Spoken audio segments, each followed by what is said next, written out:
میری ان کی کبھی ملاقات نہیں ہوتی. وہ جب بھی یہاں وقت لگانے آتے تھے کے بعد تو میں نہیں اس وقت ہوتا تھا وہاں. یہ تو پہلی ملاقات ہوئی وہاں حضرت سے. میرا بیان تھا ان کی مسجد میں علامہ خالد محمود صاحب میں، وہاں ایک مجلس ہوتی میری ہمیشہ، ان کی زندگی میں بھی ہوتی تھی، حضرت خود ہوتے تھے اس میں، اور ان کے بعد بھی ان کے جو نائب ہیں مفتی فیض احمد صاحب، وہ ہمیشہ رکھتے ہیں، کافی لوگ آتے ہیں اس میں. پھر وہ آئے پہلی دفعہ مجھے بیان سنا ہے تو وہ آتے دیکھ کر حیران ہو گئے. بعد میں پھر وہ حالانکہ وہ جہاں ہم نے کھانا کھایا وہ ان کو مدعو نہیں تھے، لیکن کہا یار میں نے ان کے پاس بیٹھنا ہے. پھر خیر میزبان نے کہا جی وہ بات تو خوشی ہے. پھر آ گئے. ارے مجھے ایسے لگا میں حضرت کے پاس ہوں، میں نے تو آپ کو بالکل دیکھا ہی نہیں، مجھے نہیں پتا تھا. بڑے پچھتا رہے تھے، وہ کہتے یار وہ پتہ ہوتا حضرت ہم نے آپ کو 2-3 دن یہاں رکھنا تھا، ہمارے تو اپنے حلقہ ادھر ادھر ہے اور ہمیں پتہ بھی نہیں. کہا کہ مجھے تو ایسے لگے حضرت ہی آ گئے. کئی انہیں لیسٹر میں حضرت کے خلیفہ تھے، وہ بھی کہتے ہوئے ہم دیکھ کر ان کا حضرت آ گئے. شیخ العزیز ہیں لیکن وہ پھر ساتھ ساتھ رہتے ہیں میرے. حضرت کی بڑی برکات ہے عجیب، الحمدللہ. لیکن بس اصل بات یہی ہے کہ جو اخلاص اور فکر تو اللہ والے بن جائیں. یہ میں سوچ رہا تھا کہ بھائی حضرت والا رحمۃ اللہ علیہ بس ان کو یہی فکر رہتی تھی کہ لوگ اللہ والے بن جائیں، اسی کے لیے وہ مشقت کرتے تھے اسفار کی. سبحان اللہ. اور وہاں چونکہ وقت ایک ترتیب ہوتی ہے، ہماری طرح نہیں ہے، ہر ایک کی ترتیب ہے. تو وہاں آپ کو اکیلے رہنے کا ٹائم، چونکہ میں اکیلا تھا پہلے تو گھر والے ساتھ جاتے تو میں اکیلا ہی تھا، تو کمرے میں بند رہنا. باقی وقت میں نے کہا بھائی تو اس کو میں نے خلوت با مثنوی کر دیا. مثنوی شریف کی حضرت کی کتابیں تھی، بس اس کا مطالعہ کرنا، بس خلوت میں رہنا، اس کو تلاوت یا محبت کا. پھر بیانات جو حضرت شیخ فرماتے اگر ماں خوراک نہ کھائے تو بچے کو کیا دودھ پلائے. ہماری خوراک یہی ہے، خلوت مع الحق، کہ اکیلا ہو تو اللہ کے ساتھ خلوت کرے،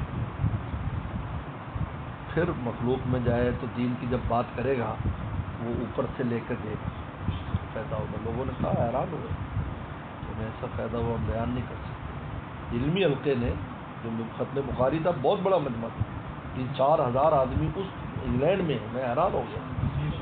جگہ نہیں تھی اندر، وہ مسجد بہت بڑی تھی حال میں، اور پتہ چلا کہ خواتین بھی اتنی ہیں. تو علماء نے ماشاءاللہ کہا کہ ہم نے ایسی باتیں پہلی دفعہ سنی جو آپ نے جس طرح. میں نے 1 گھنٹے کا رکھا تھا، بس 15 منٹ امام بخاری پہ لگائے، 15 منٹ اس کی کتاب پہ، 15 باب پہ، 15 حدیث پہ، 8 بجے بریک، 7 سے 8 بالکل بریک. ان کا بھی آپ نے تو ایسے باندھ کے رکھا. میں نے کہا نہیں، یہ لمبی بات کرنے کے یہ لوگ انہیں عادت نہیں، ان کا ٹائم نہیں ہے، وہ تو مشین ہے. حقیقت بات ہے وہاں مشینی زندگی ایسے آپ کو ہوش نہیں ہے، اسے ہوش آئے گا جس دن چھٹی ہو. کسی کو کام کے بغیر نہیں چھوڑتے، وہاں کوئی بندہ نہیں رہ سکتا کہ ایسے رہے. کام کرتے ہیں اپنے وقت پر وقت دیتے ہیں. ان کو 6 بجے انہوں نے اسٹارٹ ہو جانا. وہ تھکا ہوا ہے، وہ بیمار ہے، اس کو نیند آ رہی ہے، ہمارے طرح سستی نہیں کرتے، چل بھائی کام کر رہے ہیں. یہی ان کی کامیابی کا راز ہے. اس لیے علامہ اقبال نے کہا تھا کہ ان کی کامیابی کا راز ان کا ننگا ہونا نہیں ہے، یہ تو ان کا کلچر ہے. ان کا اپنے وقت پر کام کرنا ہے، پابندی کرنا. اور ہم نے دیکھا اس میں ہمارے والے یہی لوگ جو یہاں جوان بیکار ہوتے ہیں، وہاں ڈیوٹیاں صبح فجر سے پہلے جا رہے ہیں ڈیوٹی دینے، اور یہاں اگر کہہ دو لو جی ہم اتنی تنخواہ میں اتنا کام نہیں کرتے، وہاں کر رہے ہیں. ملک کو بھی فائدہ اور اپنے آپ کی ذات کو بھی فائدہ. بہت اہم یہ ہے.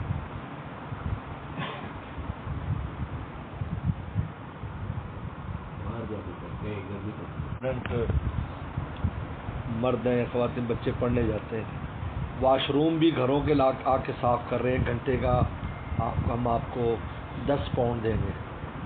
واش روم صاف کر. میں کہ کدے گھرے نہیں کیتا ہوں صاف میں کر رہا.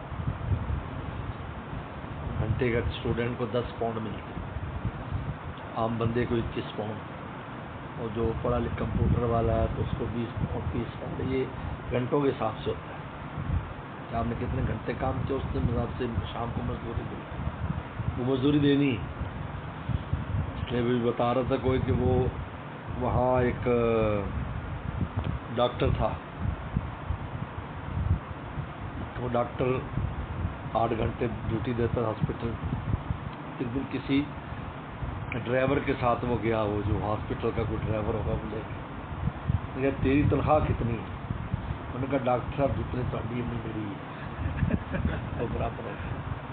کیونکہ گھنٹوں کے حساب سے ہوتی ہے, گھنٹے کے حساب سے جیسے میری کیوں نہیں بنتی ہوتی,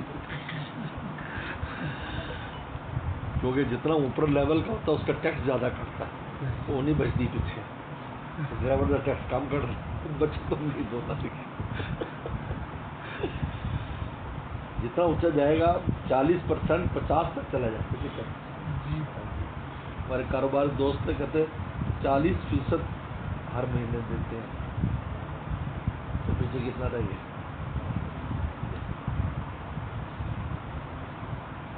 ٹیکس سب دیتے ہیں, مولوی بھی دیتا ہے, مسجد کے امام بھی دیتا ہے, مؤذن بھی دیتا ہے, سب ہے. اب اپنے اپنے لیول سے ٹیکس ہے. اس لیے ریٹائرمنٹ سب کو ملتی ہے, ہر آدمی کو ریٹائرمنٹ ملے گی. پرائیویٹ سیکٹر میں تھا تو اس کو, کیونکہ گورنمنٹ ٹیکس لیتی ہے, لہٰذا گورنمنٹ بعد میں جب بوڑھا ہو جاتا ہے 65 سال کے بعد ان کو ٹیکس بھی دیتی ہے, ان کا سارا نظام کرتی ہے, اس کی بیوی کو بھی ملتی ہے. بہرحال دین کا ماشاءاللہ بہت کام ہو رہا ہے, اللہ کا بہت شکر. مسجدیں بھری ہوتی مسجد نماز, جوان لوگ اتنے مسجدوں میں آتے ہیں.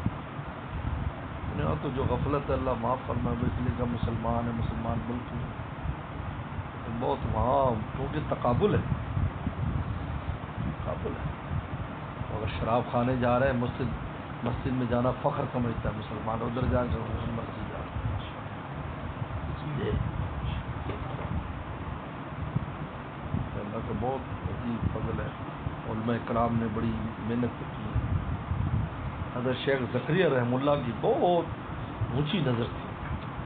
مدارس کے نظام انہوں نے شروع کرایا شیخ زکریا, اور سکولوں کا نظام مولانا اسد مدنی رحمۃ اللہ نے شروع کرایا. انہوں نے کہا اسلامی اسکول بناؤ. انہوں نے مدرسہ شروع کرایا تو اس وقت کہتی مدرسہ یہاں انگلینڈ میں مدرسہ, انہوں نے کہا شروع کرو. اپنے خلیفہ مولانا یوسف مطالعہ صاحب کو مقرر کر دی, اب مدرسہ بنایا.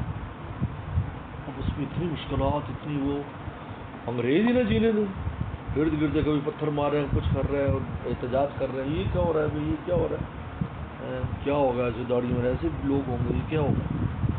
کئی سال مشکلات میں رہے, بنانے نہیں دیتے. پھر انہوں نے کہیں جنگل میں کوئی آرمی کیمپ تھا, آرمی کا اسپتال وہ خریدا انہوں نے, جہاں ارد گرد کوئی آبادی نہیں. اب تو خیر آبادیاں ہو گئی ہر جگہ. مدرسہ بنایا. اس مدرسے کے یہ اثرات ہوئے کہ انگریزی بولنے والے علماء پیدا ہوئے, جو آج کے جوان کی ضرورت ہے. ہم بھی اپنے بیان میں وہ لوگ جو اردو سمجھتے اس کے لیے 10 لفظ انگریزی استعمال نہ کریں تو ان کو نہیں سمجھ میں آتی. غیر الفاظ عام بندہ بھی نہیں سمجھتا. ماحول میں جو رہتے ہیں یہاں پر نہیں ہوتا. اب ڈیفینس میں بات کریں گے تو انگریزی لفظ یوز نہ کریں تو ان کو سمجھ نہیں آتا. تو یہ پھر حضرت گئے مولانا اسد مدنی, انہوں نے کہا کہ بھائی اسکول کھولو, اسلامی اسکول. اسلامی اسکول انہوں نے کہا ہاں. کیسے ہوگا جی؟ کہا کہ اس لیے کہ یہ اولادیں تمہاری بڑی ہوں گی جن اسکولوں میں جا رہی ہیں, ان میں الحاد بھی ہے اور جنس پرستی بھی. ان سے نکالنا ہو تو آپ اپنے اسکول بناؤ. انہوں نے کہا یہاں کوئی سیٹ اپ نہیں ہے ایسا, تو وہاں جانا پڑتا ہے. یعنی وہاں اسکول پڑھ گئے, پھر مدرسے میں جائیں, اور وہاں تو وہی سب ننگے ہیں. انہوں نے جب تجویز دی تو پھر ان لوگوں نے سرکاری کوشش کی, تو سرکار نے کہا کہ 5 سال اسکول چلا کے دکھاؤ اپنے خرچے پر، اور اس کا اور امتحان ہم لیں گے، نصاب ہمارا ہوگا، اگر رزلٹ صحیح دیا تم نے تو 5 سال بعد ہم آپ کی وہ اسکول رجسٹر کر لیں گے، پھر تنخواہ بھی ہماری طرف سے، سہولیات بھی ہماری طرف سے۔ وہ انہوں نے یہ 5 سال بڑی تکلیف میں گزارے، مجھے معلوم ہے، تو میرے سامنے سارا کچھ ہو، لیکن وہ لگے رہے، مولوی صاحبان بھی قربانی دیتے رہے، پڑھے لکھے مولوی تلاش کیے، پھر سائنس والے ٹیچر چاہیے سارے دیندار چاہیے، پھر لباس ان کا، اگر بچیاں ہیں تو وہ جبہ ہے ثقاف، لڑکے ہیں تو اس کا بھی جبہ ہے سفید، سر پہ ٹوپی۔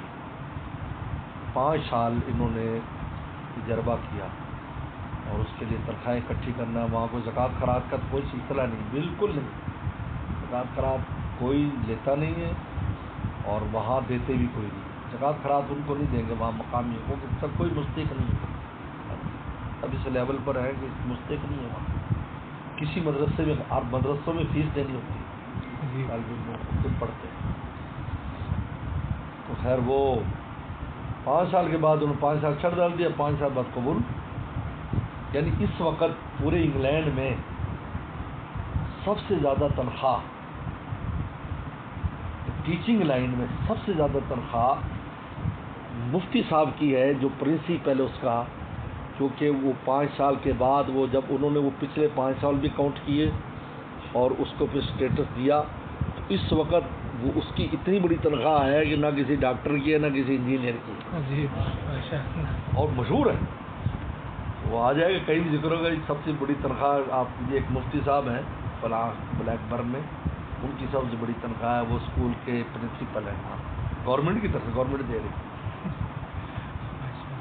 کمال کون، اب پھر اسکول کھول گئے جگہ جگہ ماشاء اللہ، مولوی سمت اللہ صاحب نے بھی پھر کھولے اسکول، اب ہر تقریباً ہر بڑے شہر میں ایک اسکول ہے اسلامی، تو لوگ اب، اور اس میں وہی تعلیم ہے، GCSE ہوتی ہے وہ تعلیم، یہ میٹرک نہیں ہے، او لیول اور اے لیول ہوتا ہے، او لیول اے لیول ہمارے ہاں تو لاکھ روپے دے کر ہوٹلوں میں امتحان دیتے ہیں، ہاں جی، وہ اتنی فیس ہے، داخلے کی فیس، جو امتحان کے داخلے کی فیس لاکھ روپے ہے، تو وہاں ماشاءاللہ سب کو یہی تعلیم دیتے ہیں، مدرسے میں بھی دے رہے ہیں، لہٰذا مدرسے میں پہلے اسکول ہوتا ہے، زور کے بعد مدرسہ ہوتا ہے، پھر ہاسٹل ہے۔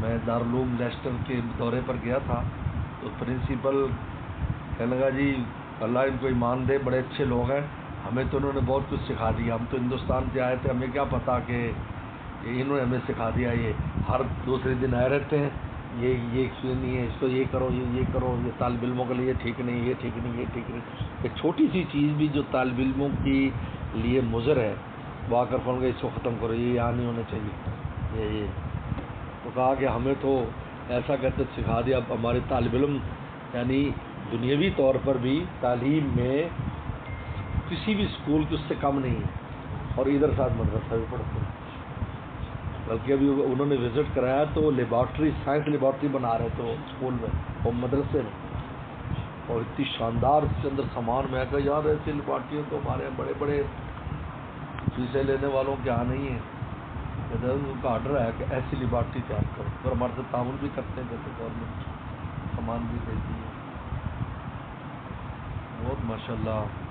تو یہ دیکھو اکابر کی سوچ دیکھیں، جی ماشاء اللہ، آج ہمارے بچے بچیاں وہاں محفوظ ہیں، ہمارے اسکول اسلامی اسکولوں میں جاتی ہیں، بس میٹ یعنی GCSE کرنا ضروری ہے ہر ایک کے لیے، 16 سال کی عمر تک وہ او لیول اے لیول کر لے، اب آزاد ہے، اب وہ نہ پڑھے پرواہ نہیں، یونیورسٹی جائے نہ پڑھے، مدرسہ پڑھے، بس بہت سے مدرسے وہ جو 16 سال کے بعد ہی لیتے ہیں، GCSE کر کے آؤ، اب کوئی بندی نہیں، لیکن اس سے پہلے بچہ ہے، آپ آئیں گے، آپ چھاپا مار کارروائی اتنی ہے کہ اس میں بلکہ ابھی مولوی صاحب نے بتایا کہ ایسے کہتی ہے بڑے تیز ہیں، کہتے 4 عورتیں بھیج دیں انسپیکشن کے، عورتیں آگے آئی سائڈ ڈج کے، ہمارے دور حدیث کے طالب علم کر لیے جو میٹرک کے تھے، ان سے انٹرویو کیا تو کوئی اوپر نہ دیکھے، رپورٹ لکھی کہ یہ تو پتہ نہیں مردوں کو بھی عورت بناتے